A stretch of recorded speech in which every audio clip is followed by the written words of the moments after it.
Bonjour à tous, on commence ce tour de la presse sportive par une lueur d'espoir pour nous amoureux du foot et elle nous vient d'Allemagne. Selon le Düsseldorf Express, un redémarrage de la Bundesliga est sérieusement envisagé par les autorités et les instances du foot allemand le 9 mai prochain.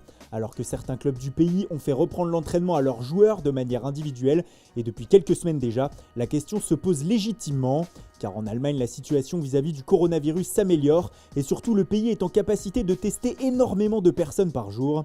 Pour le journal Bild, c'est même quasiment certain, la Bundesliga va reprendre le 9 mai. À huis clos, bien sûr, les rassemblements en public sont pour le moment interdits jusqu'à la fin du mois d'août.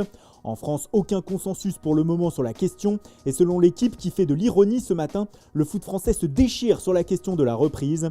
Entre les joueurs qui s'inquiètent de la situation sanitaire, la LFP qui veut absolument reprendre et maintenant Jean-Michel Aulas qui rejoint Jean-Pierre River sur le fait de finir la saison actuelle en décembre prochain, cela tourne à la cacophonie et pour le moment le flou sur une reprise est total. En Italie, alors que ces derniers jours des signes d'espoir concernant une reprise étaient en vue, la Gazzetta dello Sport temporise ce matin. En effet, hier, les déclarations du ministère de la Santé sur une possible reprise des entraînements et des matchs a été vue comme une halte envers les clubs de Serie A. Toutes les conditions ne seraient actuellement pas réunies pour une reprise du chemin de l'entraînement au début du mois de mai.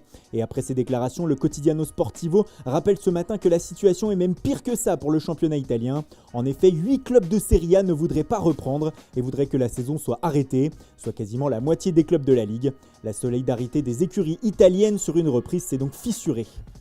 C'est même toute l'Europe du football qui tremble face à un possible arrêt des championnats. En Écosse, le Daily Record n'y va pas par 4 chemins ce matin sur sa couverture. Le foot écossais et notamment la première division est tout proche de l'apocalypse, ni plus ni moins.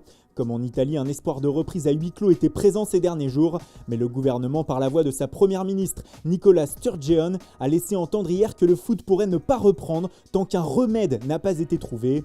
De quoi plomber encore un peu plus les finances déjà fragiles des clubs écossais, d'où l'apocalypse face à des possibles faillites.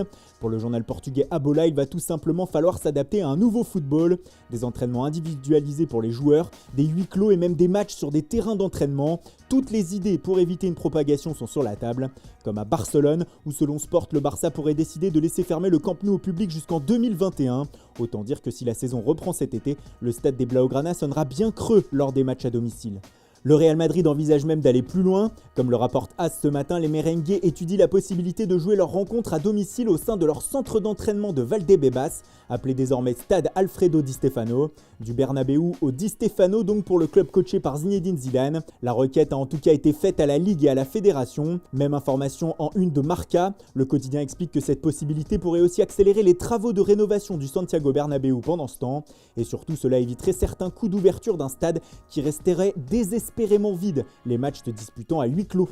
En Angleterre, rien sur une possible reprise de la Premier League ce matin, mais un homme affiché en une des tabloïds, Mesut Özil, alors que Arsenal venait d'annoncer un accord avec ses joueurs pour une baisse de 12,5% des salaires. 3 stars dont Mesut Özil ont refusé de signer cet accord. Il a demandé à ses coéquipiers de respecter sa décision, comme il respectait la leur de signer l'accord. Mais en Angleterre, cela ne passe vraiment pas, d'autant que l'Allemand est le plus gros salaire du club, lui qui touche 350 000 livres par semaine, soit 400 000 euros. Il fait donc bien sûr la une du Daily Star, mais aussi du Daily Mirror, qui ne peut pas être plus clair sur sa une. 350 000 livres par semaine, mais il refuse une baisse de 12,5%. Nul doute que tout cela va faire jaser dans un pays durement touché par la crise du coronavirus. Ça parle aussi salaire en une de Mundo Deportivo ce matin, mais dans le cadre d'un transfert, et bien sûr vous l'avez deviné, on parle de celui de Neymar au FC Barcelone. Selon le média catalan, la star brésilienne serait prête à toucher la moitié de ce qu'il touche actuellement au Paris Saint-Germain si jamais il arrivait à revenir au Barça. Actuellement, ses émoluments, salaires et contrats lui feraient toucher 50 millions d'euros par an. Il serait prêt à retrouver ce qu'il percevait au Barça entre 2013 et 2017, soit 20 millions d'euros de salaire par an. Mundo Deportivo évoque aussi le dossier Lautaro Martinez ce matin et le quotidien rapporte que l'Inter serait intéressé à l'idée de récupérer Nelson Semedo et Carles Alenia dans une opération avec les Catalans. Ceci afin d'atteindre le montant de la clause libératoire du joueur, soit 111 millions d'euros. Enfin, pour finir cette revue de presse, direction l'Italie avec la Juventus qui serait de plus en plus proche de recruter Arkadiusz Milik du Napoli, selon Tuttosport. Le vice-président de la fédération polonaise aurait confirmé aux médias que l'attaquant avait choisi de rejoindre la Juve la saison prochaine. Voilà, c'est tout pour aujourd'hui. Merci pour votre fidélité, bonne journée à tous. Surtout ne l'oubliez pas, restez chez vous et rendez-vous dès demain matin pour une nouvelle revue de presse.